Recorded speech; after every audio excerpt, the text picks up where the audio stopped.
पास सिर्फ 2 महीने बचे हैं शादी की तैयारी के लिए और बहुत सारा काम बाकी है। अरे दीदी, दूसरी शादी में तैयारी काहे की? दक्षा, तुलसी हमारी बेटी है, क्या हम उसे ऐसे ही 2 कपड़ों में विदा कर देंगे? अनुपम और तुलसी शादी के बाद दोनों खुश रहे, यही तो हम चाहते हैं। मैं भी तो यही तो बोली, ऐसे के शादी के लिए सब काम करने का, ऐसे रिश्तेदारों को बुलाने का, ऐसी सब तैयारी करनी तो पड़ेगी ना। मैं भी वही बोल रही हूँ, क्या आप भी? देखो दक्षा, हम इस शादी में सिर्फ नजदीकी रिश्तेदारों को ही न्योता देंगे।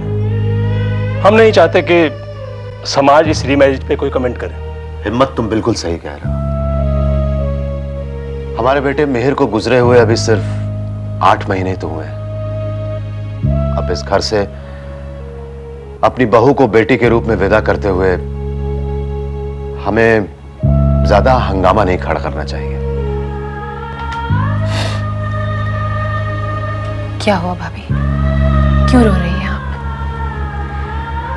मिहिर की याद आ गई, लेकिन मुझे यकीन है कि हम तुलसी के लिए जो कुछ भी कर रहे हैं ना, उससे मिहिर की आत्मा को शांति मिलेगी। सविता, हमारे परिवार और दूसरे परिवारों में इन्हीं संस्कारों का तो फर्क है जो हमें वीरानी खानदान से मिले। हमें मिलकर खुशियां बांटनी चाहिए। मनसुख भैया, हम तुलसी को विदा करने में कोई कसर नहीं रखना चाहते। हाँ भाभी, दक्षा भाभी और मैं घर के सारे काम कर लेंगे। हाँ हाँ, मुझे बात से मिलकर भी शादी के बारे में बात करनी है। देखो मनसुख भैया, मैं और जेडी मिलकर बारात को संभाल लेंगे। ये तो बहुत अच्छी बात है, और हम सब लोग मिलकर तुलसी बेटी को इस घर से हंसते हंसते विदा करेंगे। भाई, आखिर हमारी बहू तो बेटी बनकर दूसरे के घर में जा रही है। मैं श्रीनाथ जी जाना चाहती हूँ। मैंने मन्नत मानी थी कि तुलसी शादी के लिए हाँ कह देना तो मैं श्रीनाथ जी जाऊंगी। मुझे लगता है मुझे हो आना चाहिए।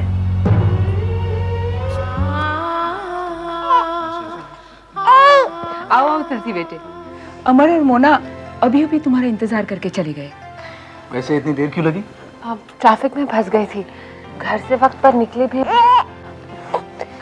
सॉरी, मैं तुम से मिल नहीं पाई। अरे इसमें इतना मायूस होने वाली क्या बात है? मिलने का संजोग नहीं होगा, और वैसे भी हमारी शादी में मोना और अमर दोनों आने वाले हैं, तब मिलेंगे। हाँ बेटी, अमर ने खास ये गौतम के लिए दिया है। लो।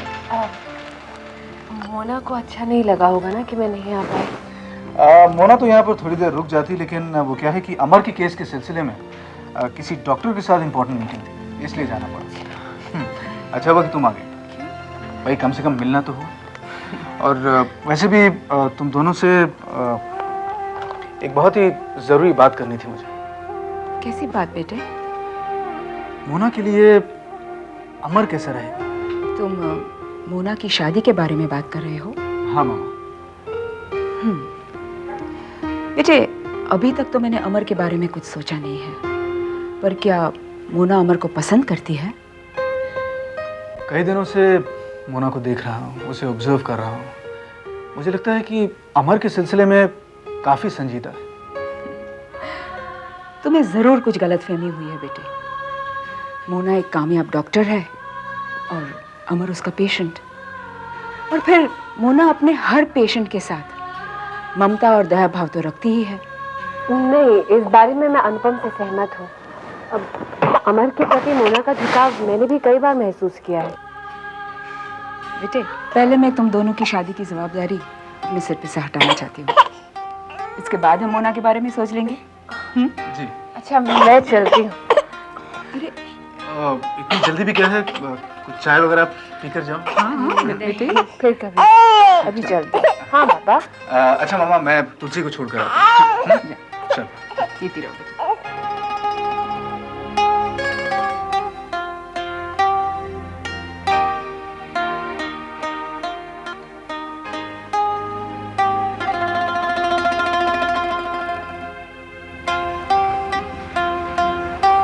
नमस्ते। आइए। बैठिए, बैठो बेटा, बैठिए।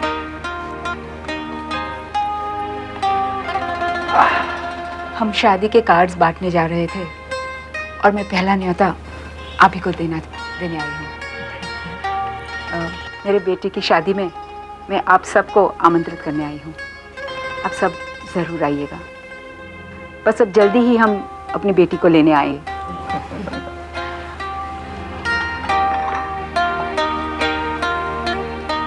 मुझे भी उस शुभ घड़ी का बेसब्री से इंतजार है जब हम अपनी बेटी को बहू के रूप में विदा करेंगे। बाबूजी, आप कुछ कहना चाह रहे थे ना? मैं ये कहना चाहता हूँ कि आपकी ओर से कितने लोग आएंगे, ताकि उसके हिसाब से हमें तैयारियां करनी होगी। सविता बहू, तुम्हें कुछ कहना है? बापूजी, ये तुलसी की दूसरी शादी है, लेकिन इन लोगों के लिए तो ये पहला अवसर है, इसलिए मुझे नहीं लगता है कि हमें इन पर कोई दबाव डालना चाहिए। नहीं नहीं, ऐसी कोई बात नहीं है। ये जरूरी नहीं कि शादी धूमधाम से ही होनी चाहिए, और फिर अनुपम को तो ये सब पसंद ही नहीं है ना बेटे? हाँ मम्मा, शादी उसी तरह से होगी जिस तरह से तुलसी चाहेगी, और शादी में जो हमारे करीबी रिश्तेदार हैं सिर्फ वही आएंगे। अच्छा, तो हम चलते हैं। लेकिन आप लोगों ने तो चाय भी नहीं ली। कुछ नहीं लिया। फिर कभी सही। नमस्कार। अच्छा।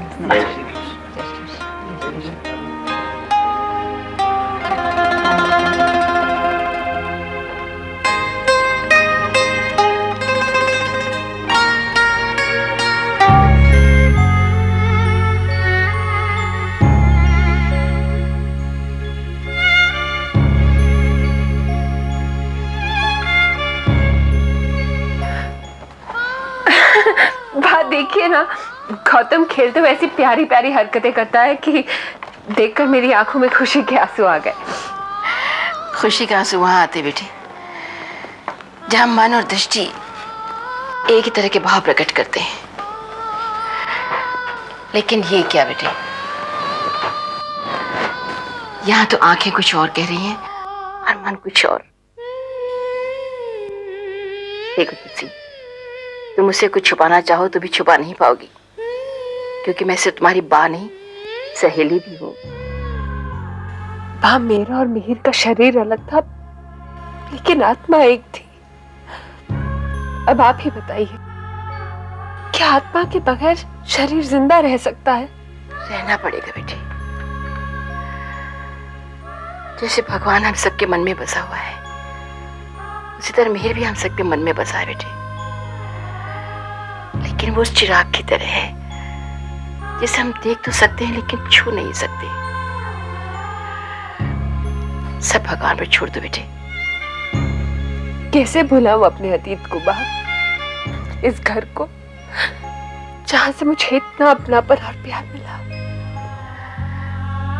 तुलसी बेटी, तुमसे एक बात कहूं, गीता में लिखा है, जो हुआ अच्छा हुआ, जो हो रहा है अच्छा हो रहा है, और जो होगा अच्छा ही होगा। यही मनुष्य जीवन की सच्चाई है।